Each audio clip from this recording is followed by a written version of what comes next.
ಬದಲಾವಣೆ ಪ್ರಶ್ನೆ ಇಲ್ಲ, ಯಾವ ಚರ್ಚೆನೂ ಕೂಡ ಇಲ್ಲ.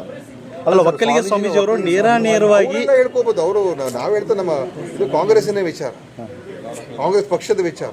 ಬೇರೆಯವ್ರು ಮಾತಾಡಿದ್ರೆ ನಾವು ಅದಕ್ಕೆಲ್ಲ ಏನು ಹೇಳೋಕ್ಕಾಗಲ್ಲ. ಅಲ್ಲ, ಅಂದ್ರೆ 2.5 ವರ್ಷ ಅಂತ ಆಗಿದ್ದೀನಿ. ಅದೆಲ್ಲ ಯಾರು ಹೇಳಿದ್ರು? ಸುಮ್ಮನೆ ಒಬ್ಬ ಸಾರ್ವಜನಿಕ ಚರ್ಚೆ ಆದರೆ ನಾವೇನು ಮಾಡೋಕ್ಕಾಗ್ತದೆ? ಆ ಥರದ್ದು ಏನೂ ಇಲ್ಲ. ಇದೆಲ್ಲ ಸಾರ್ವಜನಿಕ ಚರ್ಚೆ ಆಗುವಂಥ ವಿಷಯನೂ ಇಲ್ಲ.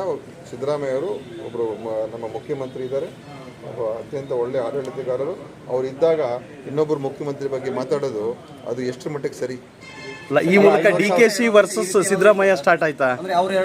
ನೋಡಿ, ಆ ಥರ ಇದೆಲ್ಲ ಎಷ್ಟರ ಅಂತ ಇದಕ್ಕೆ ಉತ್ತರ ಕೊಡಬೇಕು. ಆಗಿದ್ದ ದಿವಸದಿಂದ ಹೇಳ್ತಾ ಇದ್ದಾರೆ. ನಾವು ಹೇಳೋದು ಇಷ್ಟೇ, ಆ ಥರ ತೀರ್ಮಾನ ಆಗಬೇಕು ಅಂತ ಬಂದಾಗ ಸನ್ನಿವೇಶ ಅವಾಗ ನೋಡ್ಕೊಳ್ಳೋಣ. ಸರ್, ಈಗ ಸ್ವಾಮೀಜಿ ಅವ್ರ ಮಾತಿಂದ ಬಣ ರಾಜಕೀಯ ಸ್ಟಾರ್ಟ್ ಆಯ್ತಾ ಕಾಂಗ್ರೆಸ್ ಅಲ್ಲಿ? ಅವರ ಅಭಿಪ್ರಾಯಗಳಷ್ಟೇ. ಯಾರೋ ಸಾರ್ವಜನಿಕರು ಇರ್ಬೋದು, ಸ್ವಾಮೀಜಿಗಳಿರ್ಬೋದು, ಇನ್ಯಾರೇ ಇರ್ಬೋದು, ಅವರು ಏನಾದರೂ ಹೇಳ್ಕೊಳ್ಳಿ. ಆದರೆ ಅದು ಇವತ್ತಿನ ಪರಿಸ್ಥಿತಿಗೆ ಅದು ಸಂಪೂರ್ಣವಾಗಿ ಅಪ್ರಸ್ತುತ. ಸರ್, KN ರಾಜಣ್ಣ ಅವರು ಹೇಳಿದರೆ 5 ವರ್ಷ ಅಲ್ಲ 10 ವರ್ಷ ಕೂಡ ಸಿದ್ದರಾಮಯ್ಯ ಅವರೇ ಮುಂದೆ. ಅವರ ಅಭಿಪ್ರಾಯ ಇದು. ಅವರ ಅಭಿಮಾನಿಯವರು, ನಾವೇನು ಮಾಡೋಕ್ಕಾಗಲ್ಲ. ಅವ್ರ ಅಭಿಮಾನಿಯವರು ನಾವೇನು ಮಾಡೋಕ್ಕಾಗ್ತದೆ? ಅಂದರೆ ಯಾವುದೇ ಚೇಂಜಸ್ ಇಲ್ಲ ಅಂತೀರಾ ಸರ್? 5 ವರ್ಷ ಅವರು ಸಿದ್ದರಾಮಯ್ಯ CM ಇದ್ದಾಗ ಯಾಕೆ ಚೇಂಜಸ್ ಬಗ್ಗೆ ಯಾಕೆ ಮಾತಾಡಬೇಕು? ಏನು ಅವರೇನು ಸಿದ್ದರಾಮಯ್ಯ ಅವರು ಸರಿಯಾಗಿ ಕೆಲಸ ಮಾಡ್ತಾ ಇಲ್ವಾ? ಅಥವಾ ಅವ್ರಿಗೇನು ವಯಸ್ಸಾಗ್ಬಿಟ್ಟಿದೆಯಾ? ಅಥವಾ ಆರೋಗ್ಯ ಕೆಟ್ಟೋಗಿದೆಯಾ? ಜನಪ್ರಿಯತೆ ಕಮ್ಮಿ ಆಗ್ಬಿಟ್ಟಿದೆಯಾ? ಸುಮ್ಮನೆ ಯಾಕೆ ಮಾತಾಡ್ಬೇಕಿದು? ಓಕೆ, ನೋಡಿ, ಯಾರೊಬ್ಬರು ಮಾತಾಡೋದು ನಾವು ನಿಯಂತ್ರಣ ಮಾಡೋಕ್ಕಾಗ್ತದ? ಇದೆಲ್ಲ ಈ ಥರ ಚರ್ಚೆಗಳಾಗೋದ್ರಿಂದ ಯಾರು ಮುಖ್ಯಮಂತ್ರಿನೂ ಆಗೋಲ್ಲ, ಯಾರನ್ನು ತೆಗೆಯೋಕ್ಕಾಗಲ್ಲ. ಇವೆಲ್ಲ ಪಕ್ಷದ ಆಂತರಿಕ ವಿಷಯ. ಇದೆಲ್ಲ ನಾವು ಬಹಿರಂಗವಾಗಿ ಚರ್ಚೆ ಮಾಡಬಾರ್ದು. ಅವ್ರವ್ರ ವೈಯಕ್ತಿಕ ರಾಜಕೀಯ ಬೇರೆಯವರು ಇರೋರು ಮಾತಾಡಿದ್ರೆ ಅದೇನೋ ಇರಲಿ ಬಿಡಿ. ಬಟ್ ನಾವು ಈಗ CM ಇದ್ದಾರೆ, ಒಬ್ಬ ಇಡೀ ರಾಜ್ಯದ ಅತ್ಯಂತ ಜನಪ್ರಿಯ ನಾಯಕ ಯಾರು ಇವತ್ತು ರಾಜ್ಯದಲ್ಲಿ? ನಂಬರ್ 1 ಯಾರು? ಅದು ಅಷ್ಟಿದ್ದಾಗ ಮತ್ತೆ ಬೇರೆ ಬಗ್ಗೆ ಯಾಕೆ ಮಾತಾಡ್ಬೇಕು ನಾವು? ಅಲ್ಲ, ಒಂದು ಕಡೆ ಸರ್ ಅದರಿಂದ ನಮ್ಮ ಹತ್ರ ಇದಕ್ಕೆ ಒಂದು 100 ಬೆಡ್ಗೆ ಅಗತ್ಯ ಇರುವಂಥದ್ದು ನಾವು ಮಾಡೋದಕ್ಕೆ ನಮ್ಮ ಹತ್ರ ಒಂದು ಸ್ವಲ್ಪ ದುಡ್ಡಿದೆ.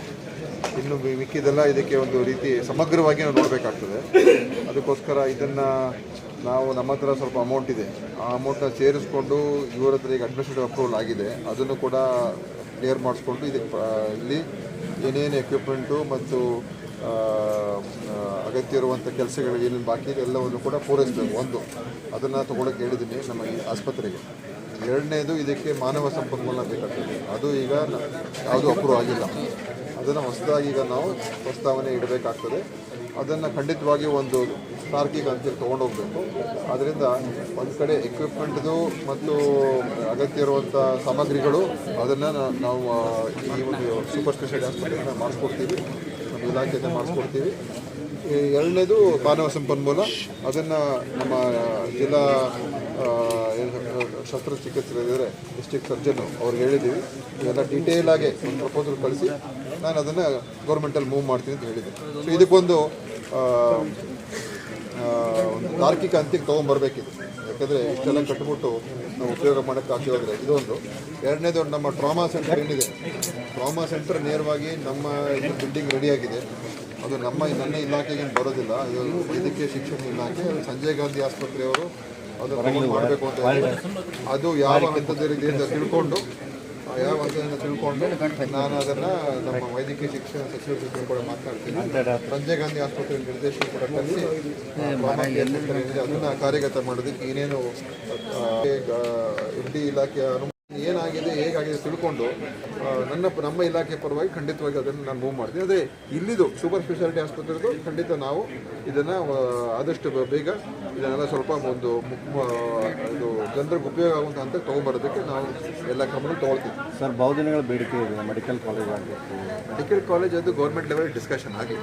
ಜಿಲ್ಲಾ ಉಸ್ತುವಾರಿ ಸಚಿವರಿದ್ದಾರೆ, ಶಿವಾನಂದ ಪಾಟೀಲ್ ಇದ್ದಾರೆ, ಶಾಸಕರುಗಳಿದ್ದಾರೆ, ರಾಜ್ಯ ಮಟ್ಟದಲ್ಲಿ ಚರ್ಚೆ ಆಗಬೇಕು. ಅದು ವೈದ್ಯಕೀಯ ಶಿಕ್ಷಣ ಇಲಾಖೆಗೆ ಬರ್ತದೆ.